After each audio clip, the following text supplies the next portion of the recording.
my company, we design and install gardens.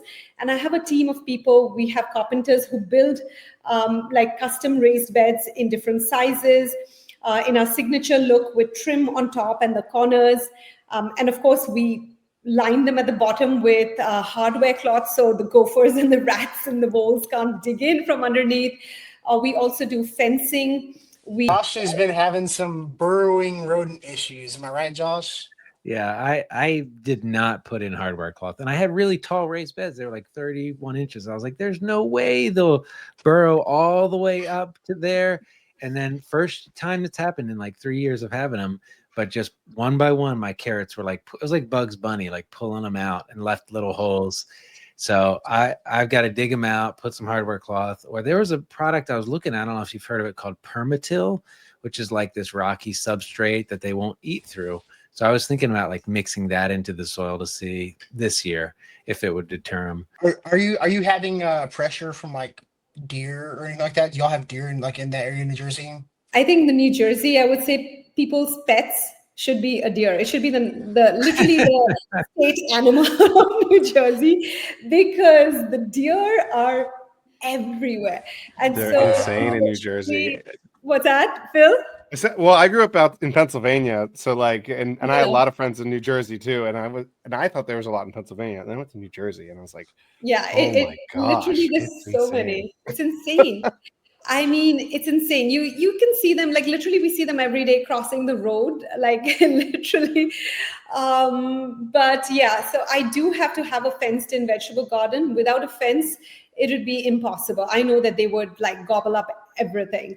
And like, yeah, just getting back to the whole thing about squirrels that, you know, both you, Josh, and you, Phil, were talking about the squirrels. If one animal finds your garden, the whole family's coming, like Ratatouille style, you know. Oh yeah, they tell their friends and Exactly. neighbors and extended family, and you're like, what is happening? Yeah. Yeah. So. Now, what size fence do you put in? What do you recommend for that area when you do them? So for deer, you want to have a minimum of 6 feet high, the fence to be minimum 6 feet high. Ideally, you can have it as tall as even 7 to 8 feet. But I found that, you know, when it's as tall as that, it then ends up looking like a fortress. And you don't want to go to your garden where you feel like you're going into this prison for plants, you know, that's no good.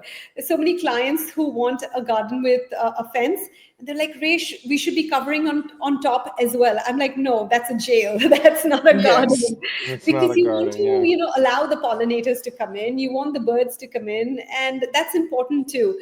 But yeah, the main animals, especially in New Jersey, it's a deer. So we do a double fencing method, where we not only use like a 1 inch by 1 inch fencing wire, so that kind of prevents the deer from getting in, but we also line all the way from underneath, I would say 1.5, 2 feet under the ground to above the ground, about 4 feet above the ground, with hardware cloth wrapped around that fencing material, because we want to prevent those squirrels and the chipmunks and the animals from getting in. So that's like a 1/4 inch hardware cloth. It's really small. So that kind of really works out, because sometimes when they're trying to climb, their claws and their feet kind of get stuck. So yeah.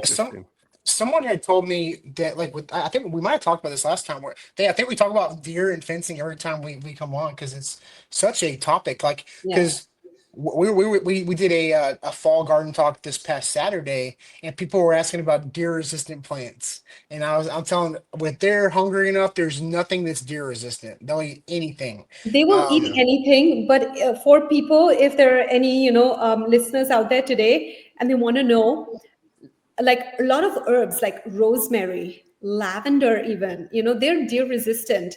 Thyme as well. So I like, for example, so I always grow rosemary on my front porch and by my front door, not only because it's like good feng shui and all that stuff, but it's deer resistant. So the deer won't eat it. It's amazing. I wonder why they won't eat it, because it's edible and it smells. I wonder if all the fragrance throws them off, or what? I suppose it might be the fragrance, it might be the flavor. But yeah, a lot of the woody herbs, usually they don't go for those. But for sure, I know lavender and rosemary, is a good thing. If you want to get started, you can start with the woody herbs. Right. Now, they will eat figs, and I had that deer for Yes. the first time. I Yes. thought they were deer resistant, and I put a bunch out in my pasture beyond my 6-foot fence, and it was like feeding season. They just devoured all the new growth off of those huge fig trees, Which I They find were- so they were big. fascinating because of the latex. Yeah, I was Yeah. shocked. But But but then I hear about people making tea out of fig leaves. Like people eat fig leaves. Like Yeah, I really want to make fig leaf tea. somebody Yeah. said it Apparently tastes it's pretty good. like vanilla. Is that true, Phil? Like people are saying it's like that. I don't know. Who was I it? don't Just know. talking with. I saw a post. I reposted that you can make like a sweetener syrup that's like a vanilla-y syrup. And my friend Healing Motions, he did it and he said it worked. So I have to give it a Oh. chance. That's cool. I've We tried multi- something back to deer real quick because that's a hot topic here. So here in South Carolina, we do have a local state park orchard area, and they put in 2 4-foot fences, only 4 feet tall, but about 3 feet apart because the deer have such poor depth perception. They won't jump across if they don't think they can make the whole distance. That's So what the I was whole gonna ask. Yeah. double distance fence. Have you tried Oh. that up there? Has that worked? That definitely works. I know one of my clients had that double fence. The deer didn't get through, but I believe she had a groundhog that did. So that was that was unfortunate, So, but the deer definitely, you are absolutely right. If you have a double fence, then they're afraid to jump over it because they feel like they're going to get trapped and unstuck, basically.